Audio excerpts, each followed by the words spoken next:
Changing the strap on Fitbit Versa 3 is pretty easy. Push this button at the back towards the strap and pull the strap out. You can remove the strap the same way from other side as well.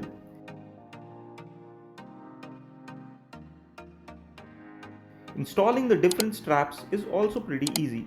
Just push the strap on this lug mechanism here.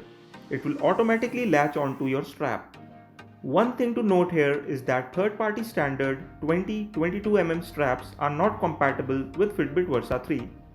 You would need to purchase an official accessory from Fitbit. So guys, that was it for today and hopefully you found the video useful. If you did, then you know the drill. Press that like and subscribe button. See you here next time.